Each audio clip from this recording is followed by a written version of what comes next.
It looked beautiful for a half. Led by 19 at one point, took a 17-point lead into the locker room. And then the wheels, they fell off.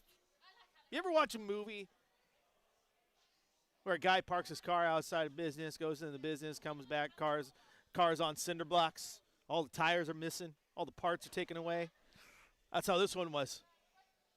The wheels were completely ripped off the vehicle. The Blazers could not continue down the trail. How quickly a 17-point halftime lead became a 20-point deficit in a flash. Boom, like that. A rough one for the Trailblazers as they almost take advantage. Looks like they're going to split a home series, and then they are outscored massively, 73-35 in the second half, and the Spurs grab a 114-93 victory. Welcome in to the fifth quarter. Chris Burkhardt here with you. If you'd like to join the conversation, 503-248-0620 is the telephone number. You can hit us up on the text line, 88528. And, of course, you have YouTube. Just go over to YouTube, type in Rip City Radio, and you can join the chat there where we already got people. Hey, Blazers will win the Knicks game by 10 points. I don't know. Not after that one. That was just brutal. Absolutely brutal. You know, now I'm actually not sure about Splitter. He didn't really make any adjustments. We needed energy and could have used Wesley or City, and he did nothing. Very ridiculous to keep blowing big leads. And everyone kept saying we are a dangerous team. I'd say yes to ourselves. Well, they are. They can be. They can win a lot of games. They can beat teams like this if they can play 48 minutes. 48 minutes just hasn't been done very often this year, and that is the frustrating part. In this game, I can understand where people want to see Blake Wesley and City Sissoko, but I don't know if energy is necessarily going to get you over the top. It was nice to see City in there a little bit late, but in this game, it was just you were just getting pounded, absolutely beat up. I think the more inexcusable part is just not making the right plays and letting that lead slip away. And Thiago, there was plays in that game where Thiago telegraphed exactly what the Spurs were going to do, and defensively, the teams didn't make the right play. Shaedon Sharpe was one of them. And those things continue to be frustrating. But the most frustrating part, outside of schematics or who played, who didn't play, what have you, the frustrating part is just coming into having a 17-point lead and letting that slip away. I believe there was a graphic on the Jumbotron during that game that the Blazers were 13-0 in their playoff history when leading by 16 or more at halftime. That one is now slipped away. For the first time in the Spurs franchise history, they won a game by 15 or more when trailing a game by 15 or more. That's a pretty big turnaround. The second half is just absolutely inexcusable. Inexcusable. 33-16, the Spurs outscored the Blazers in the third quarter.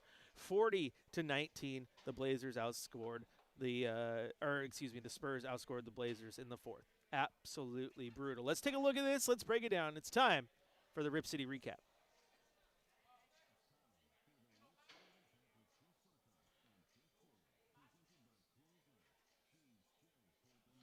All right, taking a look at this game, like we said, it was the second half.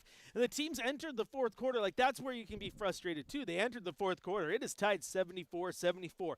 So you still have a chance to take this thing.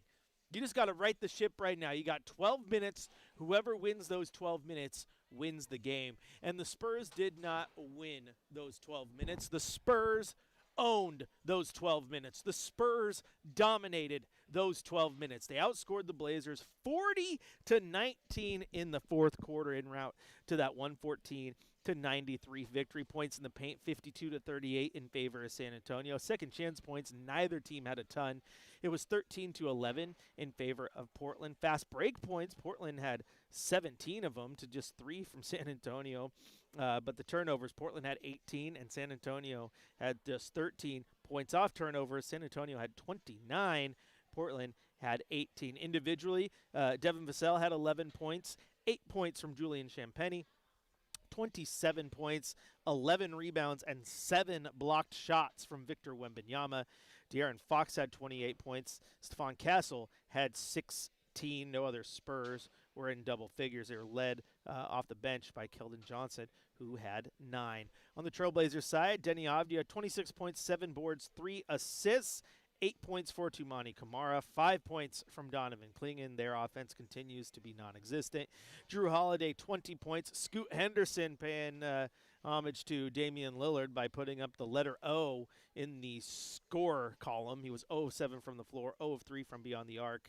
He had 2 assists, no rebounds. A rough night for him after playing so well through the first 3. Jeremy Grant led the bench with 17 points. The offense just, it sucked. Lack of a better term, because it was not good. In that third quarter, San Antonio started that quarter on a 13-0 run, and at the time, Portland was 0 of 9 from the field. They ended the quarter 7 of 24 from the field. Meanwhile, San Antonio was 13 of 23. That's 56% versus 29%. In the fourth quarter, again, not much better. San Antonio, you don't even want to hear this one. San Antonio, in the fourth quarter, 77.8% from the field. 14 of 18 from the field. Unbelievable. The Blazers, 5 of 12. And so that's, I mean, there's not much more to say outside of the fact that the Blazers played a good first half, and then good adjustments by Coach Johnson, good adjustments by the Spurs, and they locked them up in that second half. A lot of that, too, to our texter at the beginning of the day, during game day, talking about how the Spurs play as a unit and play together. And the Blazers, there's still too much iso ball in that offense, man. That ball does not move enough. And it's a drive to the basket, try to kick it out, defense gets their hands on the balls, and it's a turnover. And meanwhile, San Antonio's kicking the ball around until they find the open shot, find the cutters. It was a smooth, well-oiled machine there. And, of course, they looked great with Victor Wembanyama back, especially in that second half. Once again, they outscored Portland 73-35 in the second half. Absolutely insane. Again, if you want to join the conversation, you can hit us up on the text line, 88528, or you can go to youtube.com, type in Rip City Radio. And, of course, you can hit us up on the text line. We'll get to our callers here in just a second. And, as people say, guess defense isn't our calling card. It was pretty bad tonight. And one of our texters says, marathon, not a sprint. When the Spurs matched the Blazers' intensity, the Blazers looked tired and out of control. And I think that's a good way to put it. A little out of control when they, like, I think you're right. Like, when they start to look fatigued and they just don't have it, the control goes with it. San Antonio never lost their control.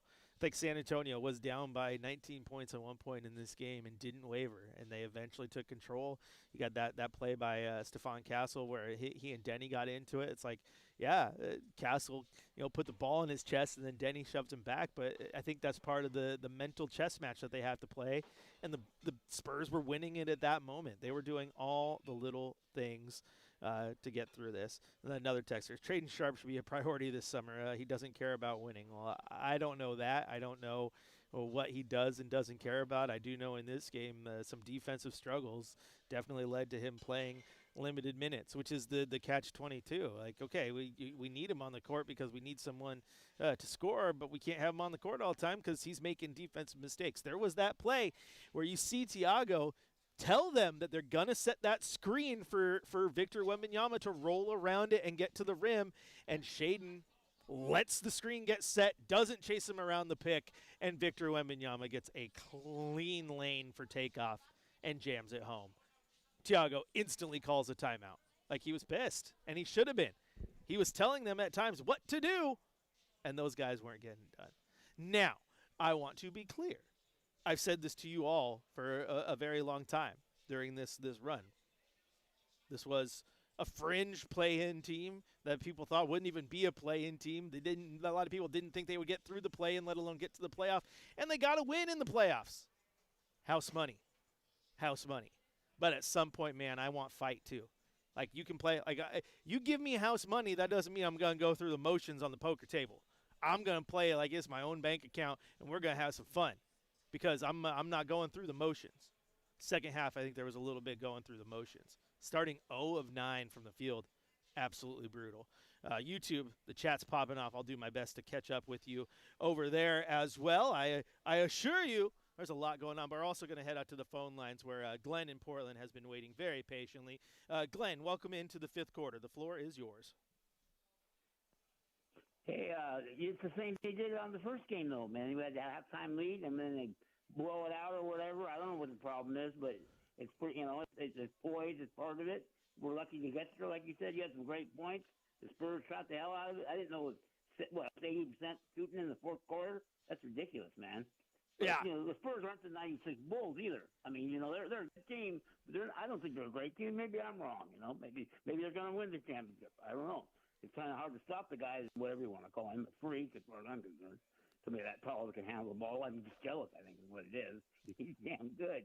And he's on my team, But I don't think Bill Walton could have stopped him in his prime anymore, the way he's so tall and he's just killing us, man.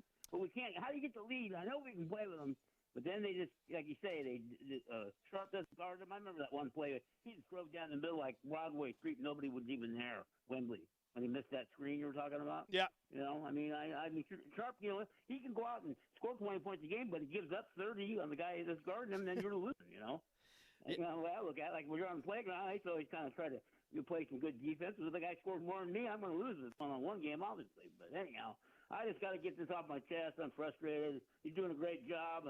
You and Chad, I know Chad doing. He's a good man. He's a gambler sometimes. I see him down at the casino. But you're right, man. You got to gamble with the money, man. You're right about that. I agree with that 100%. And if they shake this team up next year, I'll let that new owner, maybe he's a cheapskate or whatever I've been hearing, but he wants to shake it up, go ahead and do it. Because we're not going to get there with this team, so that's fine with me. I changed my mind. I didn't want him to change it up, but I do. All right, man. Take care. I'm going to get off the line. Thank you. Yeah, well, thanks for the call, Glenn. Maybe the team could have used some of your energy because you're bringing it there. But no, here's the thing. This team will definitely have a shakeup in the offseason. We all knew that. I think it's one of the worst kept secrets that that this team is not built to continue to get big playoff runs or even make the playoffs. They still got work to do. They're young. They're absolutely young. I mean, Denny is doing this for the first time, and Scoot and the guys like you just mentioned, Shea in there, like they're Donovan Clingan, who has been played off the court respectfully. I love DC, but he hasn't been good in this series, and this is still the type of things that you will learn from. I mean, Oklahoma City, the first time all those young guys make it to the playoffs, they're not beating the world yet. Some of these things take time. I hope that they can fix it. All I know is this game sucked. To blow that lead the way you did and to be outscored the way you were in that second half is absolutely inexcusable. Like that swing right there. I mean, a 40-point swing to go from up by 19 to down 20. What are we doing? Like, at some point you got to try to not score when you're struggling like that. That's just bad. And so, to your point, that play I talked about, Shaden Sharp, bad defense led to a wide open lane. Those things hurt you because they lead to easy buckets. They lead to momentum. San Antonio knew what they needed to do. I will say I do think Toumani Camara, Drew Holiday as well, I thought they were playing some really good defense on Victor Wembanyama, especially when you factor in the amount of size they're giving up. Toumani was getting beat up because he was playing physical with everybody, and the Spurs were playing physical back. I thought there was some really good matchups going on that weren't necessarily on the ball. Like, if you were watching off the ball, there's some really good stuff going on with Toumani and Victor, stuff with Toumani and Stephen Castle. Really good matchups there. Like I said, part of that chess match. And then Drew, for the fact that he gives up more size than anybody on the court and probably played some of the best defense on Vic, was kind of telling. But again, as is the way in basketball, you lose 100% of the games where the other team scores more points than you. And then they got to a point where they could not stop that offense. Still too many open threes, too many easy buckets, and it's just absolutely brutal. Absolutely brutal. All right, we're going to take a break here on the fifth quarter. I'm going to use this break to catch up on this YouTube chat. There's so many comments going on. I got to give them some love, too. We're going to check out what's going on the text line. I can't keep up with all the texts coming in. I'm going to try my best. And if you're on the phone line, we're going to get there as well. So much going on, so much to break down as the Blazers let one go. They don't even let it slip away. They just don't hold on to it. Had a 19-point lead, watched it go away, and lost 114-93 in Game 4. They now trail this series to the Spurs 3-2. 2-1. We'll take a break. We'll be back here on your home of the Blazers, Rip City Radio 620.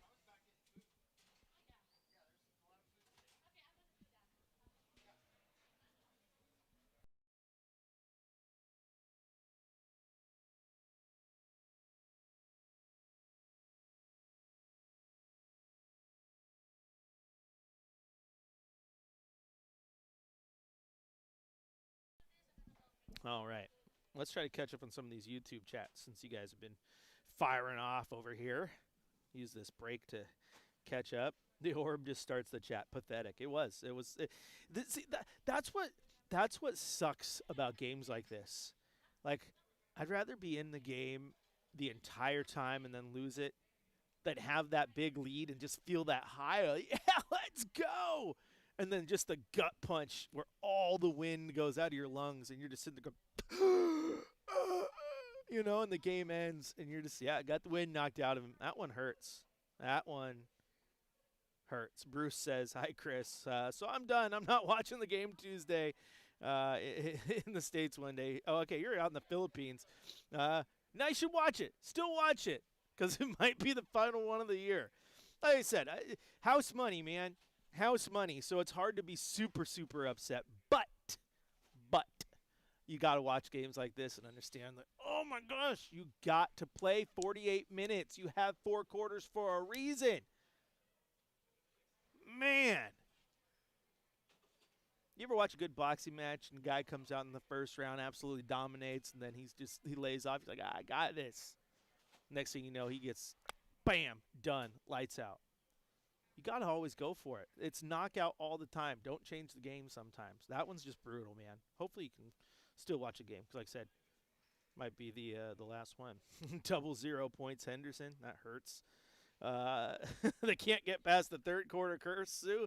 I feel like that's a real thing, man. How many times have we seen that story play out? G Music says half-court offense with second worst three-point shooting team in the league. Klingen's threes. ... I thought those were bad too. That's just not the way out of it. Is Donovan Klingen shooting threes? What's interesting is there was one play in this game where Donovan Klingen got the ball down low, put his back into Wembanyama, and backed him down. He ended up getting a travel call and didn't get the bucket. But what happened when he backed up Victor Wembanyama? He pushed him a little bit. You're huge, Donovan. Play huge. How hard is this? Play huge, man. You're right there. Take it to him. Instead, we want to shoot threes because it's 2026 in the NBA. Bruce says, Chris, I'm not a fan of the coach. Offense sucks. I am still a fan of Thiago. I think there's a lot at play here.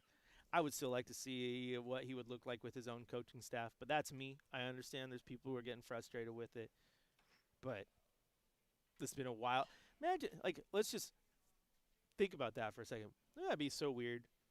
Your boss gets fired. You take over for your boss, but then, your boss's boss also moves on and trades a team, so you have a new boss coming in. So much craziness to have to deal with for that team on that staff. And then you have to deal with coach having to do this, knowing, the reports coming out that Dundon may or may not be talking to other coaches. That's, oh my gosh, it's kind of crazy, honestly.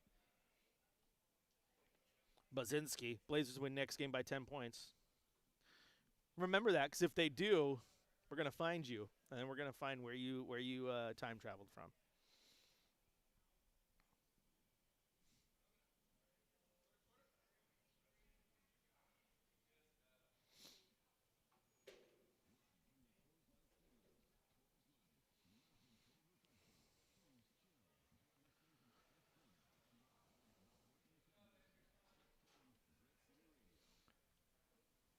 Welcome back into the fifth quarter. Chris Burkhardt here with you. If you'd like to join the conversation, 503-248-0620 is the telephone number.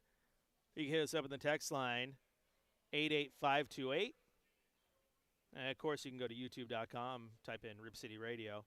Got lots of people talking about hoping Dundon makes some changes in the off seasons. I mean, as a new owner, I think I would expect that.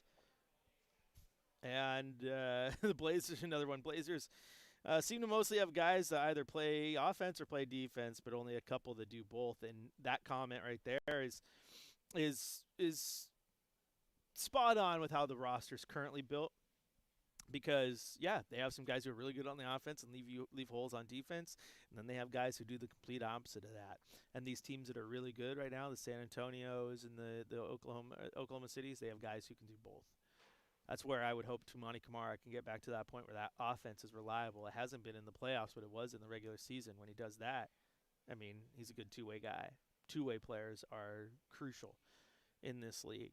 Another texter, can we put on our reality hats back on? If you had told us that the Blazers were going to get the 7th seed, that would be a phenomenal get. If you had told us that the Blazers were going to win a game this series, you would have said, wow, good series for us. We won a game. Are you kidding me? Against a team that is as hot as anybody in the NBA? Well done. Perspective, right? Perspective matters. That's why I keep saying house money. You weren't supposed to be in this spot. You definitely probably weren't supposed to win a game, but here you are. Here you are. And you have shown for that, that's where you can – it's hard to get super frustrated, at least in my spot, when you understand what led to this. But that's why you also start to get frustrated because you watch them go, oh, my – for the first half, you were beating the brakes off the number 2 seed. And then in the second half, they stole all your car parts and left you sitting on cinder blocks. Hopefully those are the type of things you learn from. Now, we're focusing on the loss and negatives, but it wasn't all negative. There was a few good plays in this one, especially in that first half. Robert Williams has been absolutely stellar, and for the second night in a row, he earns our drive of the night.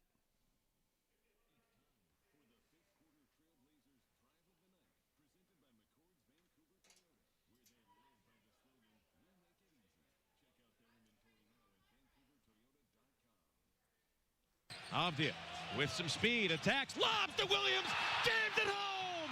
No look pass, Robert Williams III with the lob dunk, 11-3 Blazers run.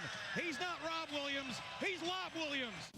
There you heard the drive of the night, courtesy of our friends at McCord's Vancouver Toyota, where they live by the slogan, we make it easy. Check out their inventory now at vancouvertoyota.com. Now on headset, joining me here, the man, the myth, the legend, Chad Doing, and I got this one for you, Chad. I figure you, of all people, will appreciate this.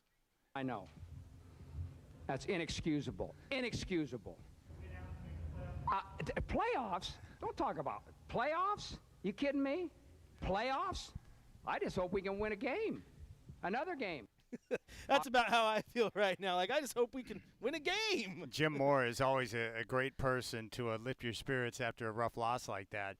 And it all goes back to the same things we've been talking about the last few weeks, the margins. The Blazers today, 14 assists, and they had 18 turnovers. And you can't win games like that. They got dominated in the rebounding department.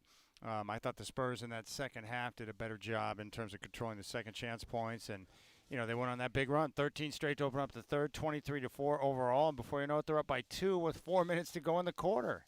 Blink and it's gone. My goodness. And the turnovers, Tiago talked about it after the game, 23 points in transition off of 12 turnovers in the second half. Like, you can't give a team like San Antonio, easy opportunities because they cash in. And, I've seen a lot of, messages from Blazer fans directed at me, and they're like, what's wrong with the Blazers? I'm like, nothing. They're playing a 62-win team in the Spurs, who are just a better team. And I got to be honest with you, I thought that all the talk about the Spurs and what they had done without Wemby during the regular season being 12-6, that somehow that would translate to playoff success. I thought that was crazy, but they've earned my respect over the last couple of games. What I like about San Antonio, Victor Wembanyama is unbelievable, but the rest of the roster with Dylan Harper and Vassell, and just go down the line, Castle, they're long, they're athletic, they're very deep, and they're very well coached. And they're so connected defensively. I'm just impressed with the way they're able to play. And I just thought in the second half when they opened up on fire, they hit shots, which allowed them to get back and set their defense. And that's where the Blazers have struggled in this series, is against that set defense in the half court. They become stagnant. Yep. They don't move as well, and then they don't get good looks. And with that, the Blazers shot a poor percentage from 3. They didn't shoot well from the floor. And after the third quarter, I knew, just like I did on Friday, that that they just didn't have what it took to be able to get the job done. So a lot of good things in this game. That second quarter was phenomenal, but, this is part of the process. You want to learn how to win in the postseason. You want to become a winning team. You have to go through your bumps, and I think there are a lot of young Blazers, whether you look at Donovan Clingan or Shaden Sharp or Scoot Henderson, who had a rough game today. They're going to be able to learn a lot from this as they continue to move forward and build. Yeah, no, absolutely. It's just the parts that are unfortunate is what I was just talking about here, Chad, is the fact that you have that first half, and so you prove for that first half that you can play with some of the best. Yep. It's just the whole 48 minutes. Sometimes that gets hard. And you and I talked about it, too, the way that Spurs team is built, Stephen Castle and Vassell, those guys are good on both sides. They play super physical. They're built for playoff basketball, man, and they're showing it. Yeah, and for the Blazers, this is the difference between a 42-win team and a 62-win team, is being able to put together more complete efforts. And for the Blazers, we saw it on, Friday where they had stretches of great play. We saw it today. But against really good quality opponents, you've got to be able to put together a more sustained effort over a longer period of time. One quarter's not going to get the job done, and credit to the Spurs, their execution. They put on a half-court execution clinic in the third quarter. Absolutely, they did. All right, let's head out to the phone lines real quick where Bill in Portland's been waiting patiently. Bill, welcome into the fifth quarter. Hey, thanks. Yeah, a couple things. One, the perspective's lost by fans. They're right where they should be, getting into the first round of the playoffs, winning the game, exactly where they should be. They're playing the second-best team in the NBA, and their progression's been fine, so perspective needed. But second point, Thiago's done a great job, and it doesn't matter what he would have done this series. They're not the better team. They were going to lose, but I do think he's lost some perspective in terms of he's so defensive-oriented this series that it's hurt the team. You had Chris Murray come in for Jeremy Grant in the third quarter. I have no idea why Chris Murray's on the floor. He's an absolute offensive liability. Shaden, absolutely, that one play was atrocious, and it stood out. But really, all their perimeter guys were having trouble containing Spurs on the perimeter. Mm-hmm. Shane's a guy that can give you 20. You give him 30 minutes, he's going to give you 20 points. And you had 35 points in the second half. I get the offensive-defensive thing, but I think Thiago's being a little too much defense. Scoot's out there. It was clear 5 minutes in the second half. He just did not have it. So you've got Scoot out there. You've got Chris Murray. You've got Tamara, who scored nothing after the first few minutes. You can't stay close that way. I just think he lost a little perspective, and he shouldn't focus solely on the defensive side. You got to go with the flow of the game and say, hey, I'm going to get the ball in the basket and play guys that can do that. No, absolutely, Bill, and thanks for the call. And then you're not the only one who thinks that. There's a lot of people, Chad, kind of wondering why Shea didn't play as much. I brought that up in the first half of the show here before you got in. It's pretty obvious, there right? was some defensive mistakes, and Thiago didn't like that. But at the same time, that's the tough part, right? Is I need guys who can make stops, but I also need guys who can make shots. But the one guy I have who can make shots can't make stops. It's not an enviable spot to be in. No, it's tough, and he's right about Chris Murray, offensive liability. Shaden Sharp was a defensive liability. The issue is you can't play Holiday and Denny for 48 minutes, which I know if he could get away with it, the splitter would have absolutely done that, right? He's just looking for answers. But here's the good thing. The games like this, playoff games, let's say that it's kind of like a refining fire, right? It exposes the impurities within your team. And so you can look at the roster and know what you have and which areas you need to improve. For instance, the Blazers absolutely need to find guys who can knock down shots. Shooting percentage has been an issue for them all year. So, you look at the games, the opponent, the Spurs, are able to expose what you need. Like Donovan Clingan's got a lot of work to do. So it's good to get that type of information because now you go into the offseason with, tools to be able to improve the roster, but having a really good idea of what you need and so you can go out and target that. Now, just back to like Bill's point here too. Like sometimes you worry so much about stopping the other team. Well, guess what? No one was stopping them. So at some point, like I said, you got to score. So it is a little bit head scratching to me that Chris Murray, for example, gets in there. But the guy that you pulled for at the trade deadline to get in, who's a career 40% shooter, is getting the last 60 seconds of every game right now. I want to see him get on the floor and maybe ignite the offense because he can shoot lights out if he gets hot. Beat Krejci, by the way. Yeah. Well, I mean, the fact that he's not getting any playing time at all tells you exactly what the coaches think. It tells you something, right? Yep. So that's like I said, those are the little frustrating parts. But I will reiterate this, and people talk about perspective. You're still playing with house money here, man. It's just frustrating because, and this is a good thing. This is a good thing to me, Chad. The reason these losses are frustrating is because for the first time in a handful of years, Portland has the E word, expectation. Yes. Right? An expectation that you can go out there and maybe turn some heads, and that's why this is frustrating. And I think that's also a good thing. Hopefully you don't continue to do this year in and year out, but you learn from this and get better in the long run. I absolutely agree. Expectations are a good thing, and Rip City cares, and they're excited about their Trailblazers. But this is part of the process. You're going to face the Spurs, a team that won 62 games. The Blazers had a great run down the stretch during the postseason, but this is part of the process. You get your butt handed to you a bit. You got to learn from it. And you got to move on. And the great thing is that these guys, this Trailblazer makeup, their character is really strong. Donovan Clingan, this performance in this series is going to drive him bonkers, and he's going to put in the time and the effort and pay attention to detail during the offseason to get better. So when he gets back to this point, he can perform better. It's Donovan Clingan has been absolutely beat up this series. I looked over at Sean Highkin at one point, and I was like, can't play Cantor has turned into can't play Clingan. But to your point, Donovan Clingan is the type mentally that if their season ends Tuesday or Thursday or 100%. whatever, he's going to lose sleep over the summer thinking of this and want to fix everything that he has been bad at. Like, that's why I do love Donovan Clingan. I love him, and that's what you want. You want that from your guys, and Clingan really has been dominated, and Cornette has just eaten his lunch every time they're out there on the floor together. I thought Scoot he had a rough outing today, but this is what the Spurs do. When you have teams that have that type of talent, that type of length, and the type of physicality that they bring to the table, and the execution in the half court, that's what they do to you. They will make you look bad, and the Spurs have done that to the Blazers over the last couple of games. Absolutely. Let's head out to the phone lines. Your friend Victor in Turkey is on line one. Victor, welcome in. Hi, Chris. Hi, Chad. Well, I'm kind of disappointed.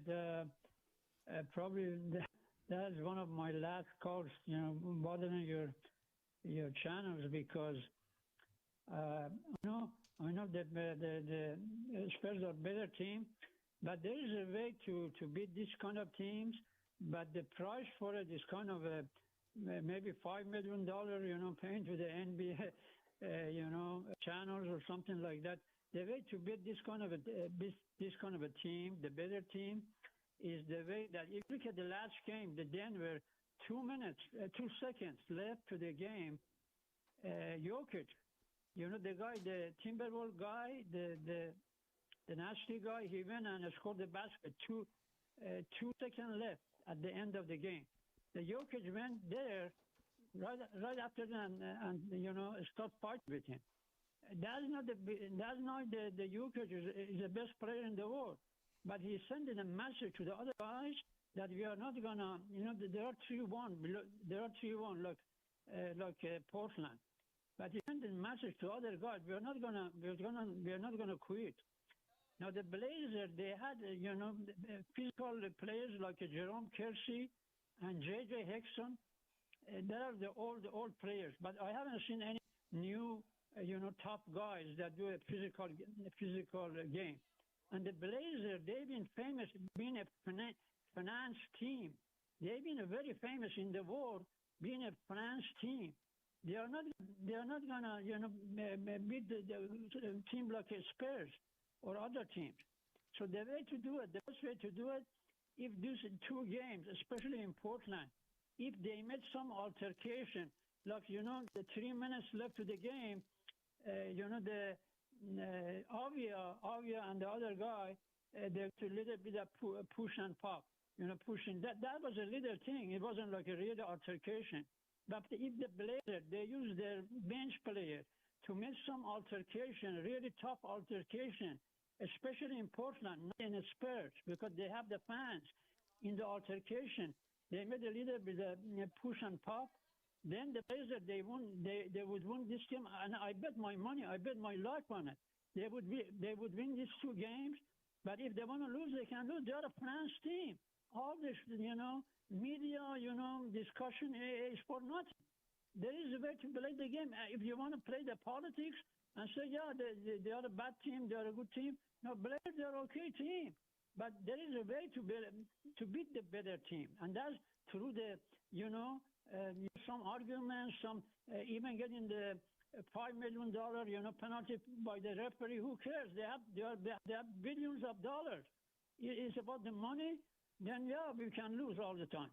But that was the way to do it, but the Blazers didn't do it. And another thing, the owner, Paul Allen, if he was there, that would be a better situation. I have no hope of the new owner.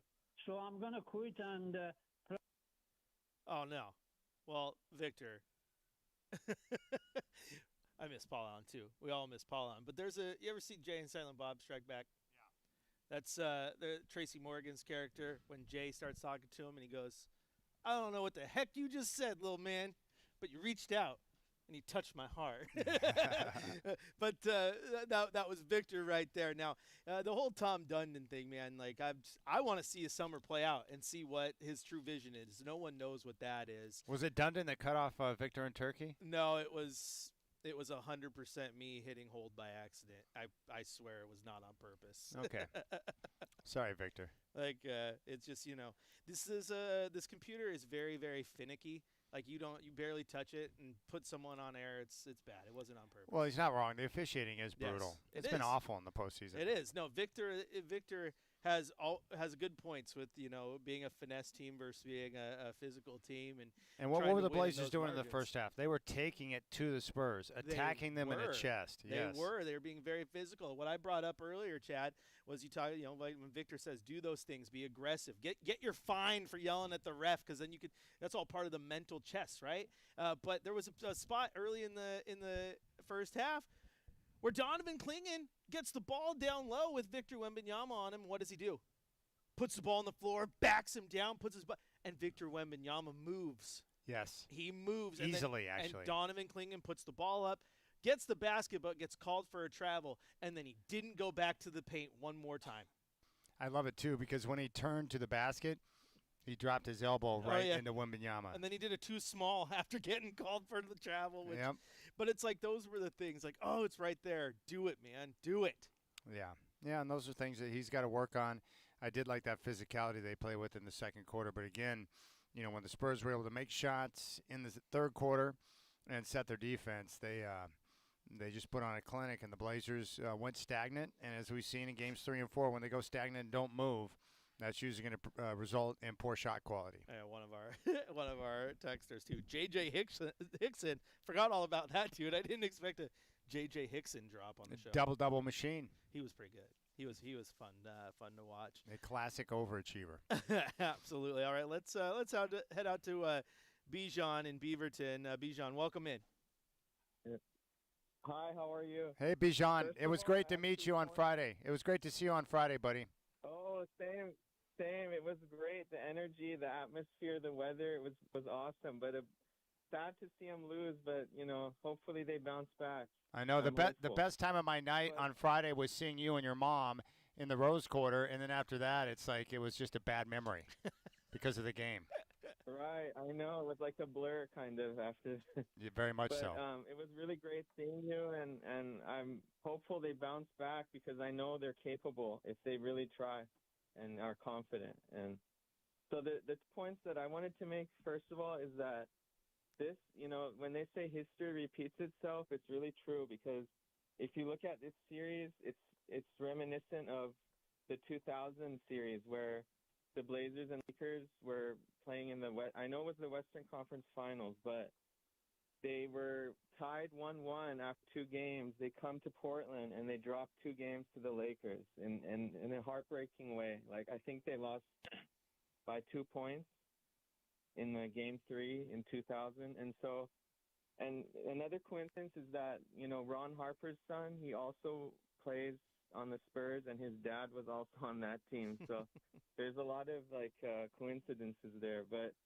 And the second point I was going to make, that was like the biggest momentum shift I've ever seen in my memory of 20 years or so, or 25 years of basketball, where you have, they're up 20, just say 20, and then they lose by like, I don't know, it's almost the same.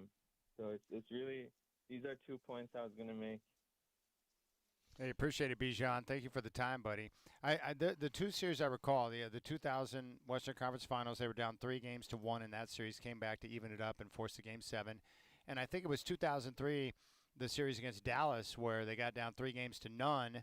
They won 3 straight and forced a Game 7 in that series. Never know what could happen. All I know is it's going to be hard to. I'm pretty sure I know what's going to happen. I think that San Antonio will end the series on Tuesday, and then we'll move into the offseason. That's probably what's going to happen. I did see the early line for Game 5. San Antonio favored by 11.5.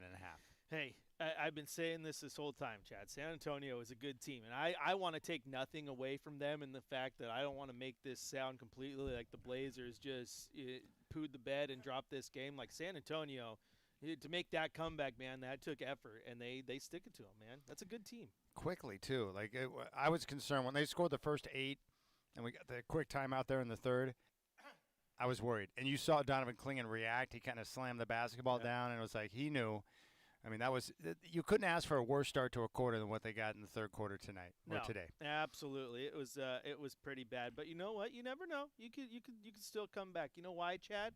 This is why. What's great about sports? This is what the greatest thing about sports is. You play to win the game. Hello? You play to win the game. You don't play to just play it. That's the great thing about sports. You play to win. And I don't care if you don't have any wins. You go play to win. When you start telling me it doesn't matter, then retire. Get out. Retire. Get out. You play to win the game, and hopefully they can turn some heads and get a win on Tuesday. Extend the season a little bit. I would love nothing more than just one more game back at Moda. But that's me. Yeah. Chad's over here going, yeah. Yeah, it's man, that was. I guess what makes it painful these last 2 games is when you're up by double digits. 17 here at halftime today, 15 midway through the third on Friday, and they lose both games by double digits. Like, that's not a good experience. No. That's not something you hope for. It's not fun. I know one of our listeners says, hey, good job on the pregame show, Captain Obvious. I go, what's that? He goes, you said last night's game wasn't very fun, duh. And I'm like, well, it wasn't. He's like, no, it was good. Like, I'm just giving you a hard time. But no, man, the way these losses happen, I'd rather be in the game the whole time and then lose it because you feel the high and then the low. It's definitely. But the one thing that I've thought about the last couple of games, Friday and today, is like that atmosphere and hearing the energy from the crowd. It just makes me want a team that can compete for a championship so bad. Oh, gosh, yes. I just want it so bad because you get a taste of that. It's like I need a lot more of that experience in my life. Yep. Intensity, a team that's, 2 teams going at it, the physicality of playoff basketball. There's nothing like it, man. It was great right up until the start of the third quarter. Oh, we have wrestling references, too. It says the Blazers in the second half felt like a squash match. That's right. You had to build up the Spurs, make them look good. All right, let's pivot real quick. We got to take a look around the rest of the league. It is time for a scoreboard report. This NBA Scoreboard Report is brought to you by McCord's Vancouver Toyota, where they live by the slogan, we make it easy. Check out their inventory now at vancouvertoyota.com. All right, one other game that has gone final today. The Raptors even the series with the Cavaliers 2-2 with a 93-89 victory. Very low-scoring affair there. First quarter, the Cavs led 17-14. Both teams shooting the ball very, very poorly. But the Raps now making this one a series. In Philadelphia, the Celtics have a 42-24 lead with 6:51 left in the second half. Later tonight, the Lakers will take on the Rockets and a chance to sweep that series. And then, of course, final score in Moda Center tonight. The Spurs take a commanding 3-1 series lead with a 114-93 victory over the Trailblazers. They scored more points in the fourth quarter than the Blazers did in the entire half. That's pretty bad. All right, we're going to take a break here on the fifth quarter. When we come back, we're going to hear from head coach Tiago Splitter, hand out a game ball, crown a defensive player of the game. Got to get those paid segments out of the way, baby. and continue to talk about this game and get you ready for Game 5 in San Antonio on Tuesday. Chris Burkhardt here with you on your home of the Blazers, Rip City Radio 620.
Five 503-248-0620 is the telephone number. Go to youtube.com, type in Rip City Radio, or hit us up on the text line. Lots of people chiming in, so I appreciate that.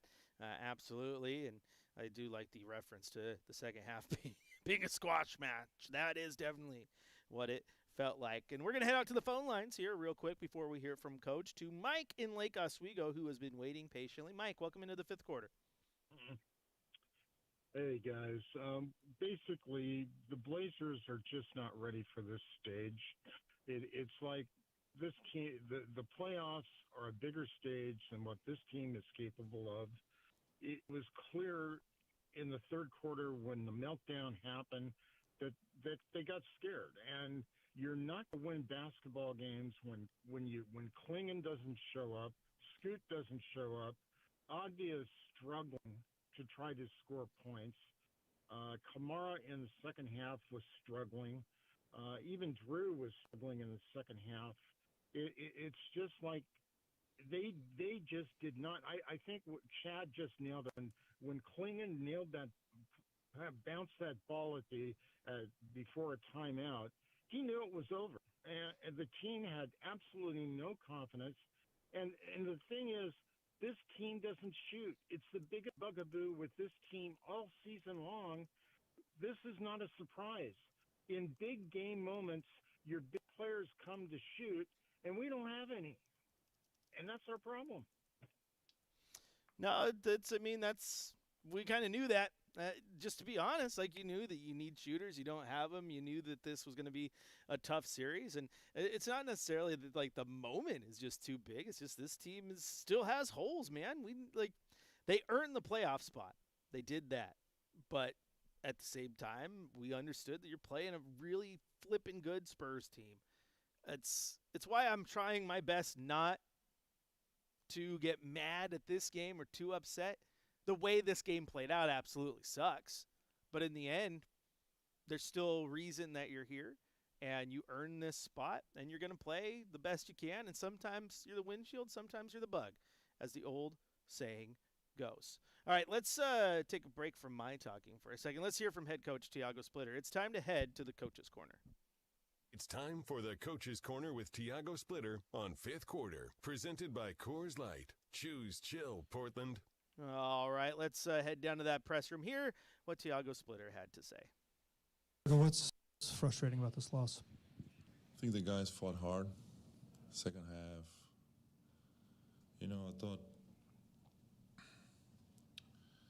we mentally kind of like break down, couldn't get over the fact that we were up, and then they just came back to the game. Didn't shoot the ball well. Turn over the ball, live turnovers, get to transition, dunks, threes.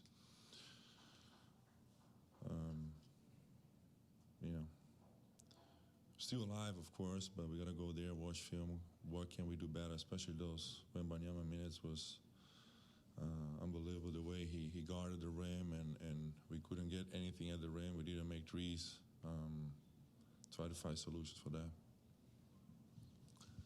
Tiago, you guys came back to Portland with all the momentum and everything that went in there. How would you assess where the team is at now, heading back to San Antonio? Well, definitely tonight, not great. That's a fact. I'm not going to lie. I'm not going to hide it. But,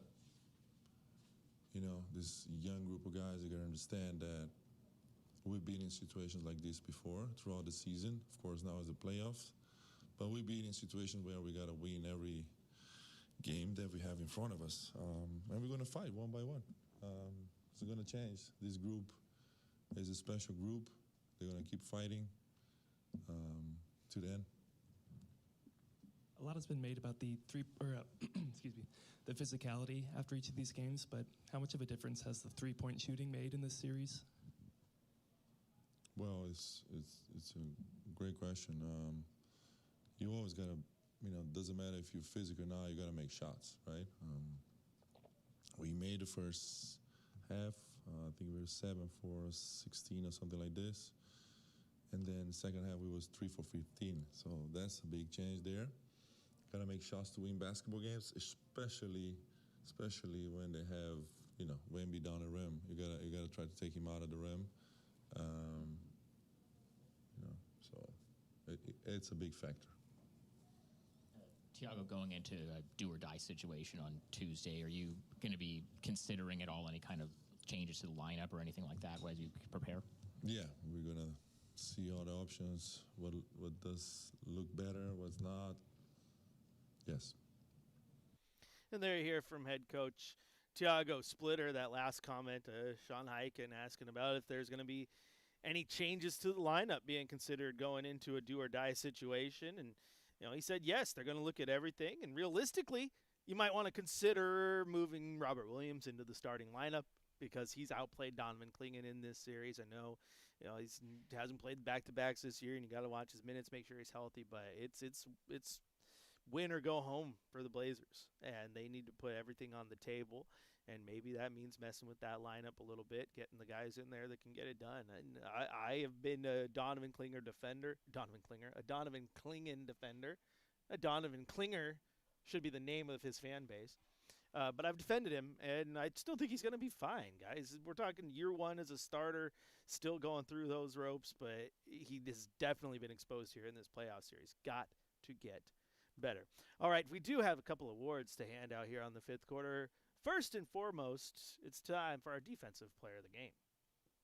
The first response defensive player of the game. Blocked by Grant, picked up by Holiday. First response is the Northwest's only complete security solution in a category of one because everybody else falls short. Check out fr-inc.com or call 503-207-5300.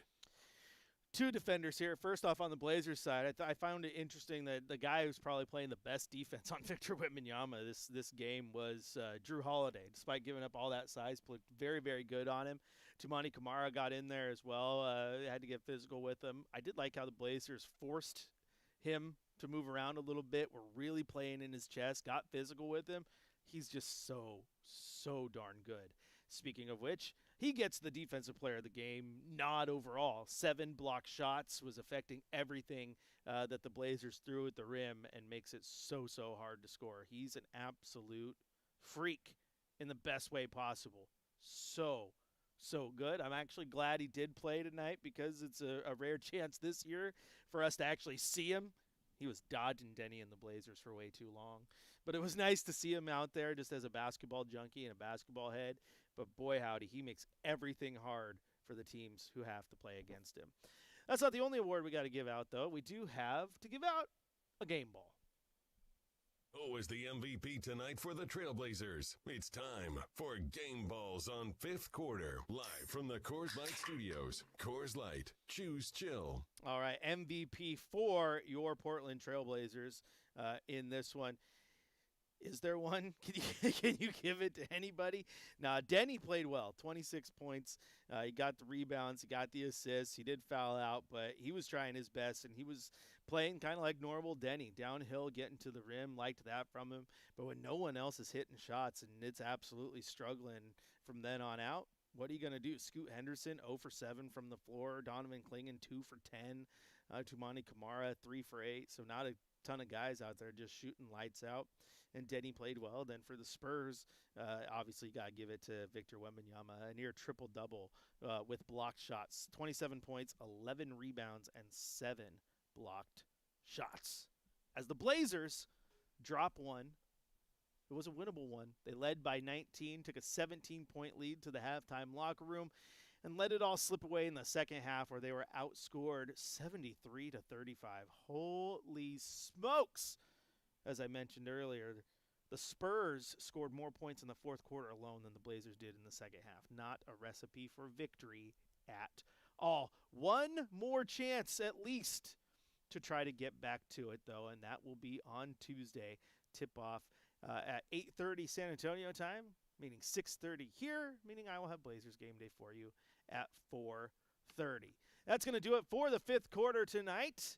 Once again, Blazers battle, but they fall to the Spurs, 114-93. And when I say battle, they battled for the first half, fell apart in the second. And then, I hope that as they head to San Antonio, they feel a little bit like this. Talking about the former Intercontinental Champion of the world, Macho Man Randy. Nothing means nothing. Nothing means nothing. Nothing means nothing. What do you mean by that? More, I'm talking about all the way to the top, yeah. Unjustifiably in a position that I'd rather not be in, but the cream will rise to the top. Oh, yeah. Macho Madness, yeah, has got more to offer than President Jack Tunney thinks that I got. Yeah, I know. Let me tell you something. That's right. Unjustifiably in a position I'd rather not be in, but the cream rises to the top. Oh, yeah. Oh, yeah. A little Macho Madness. Nothing like a good WWE promo to get you fired up. Hopefully the Blazers can get fired up and bring one more game back to Moda Center. We will find out Tuesday. 6:30 tip. Once again, I will have Blazers game day for you starting at 4:30. One final time. Final score from Moda Center. The Spurs grab a 114-93 victory to take a commanding 3-1 series lead over your Portland Trailblazers. Thanks to everyone who called in, texted in, and chatted. We'll see you again on Tuesday. Until then, have a good one. I'll talk to you on the next one.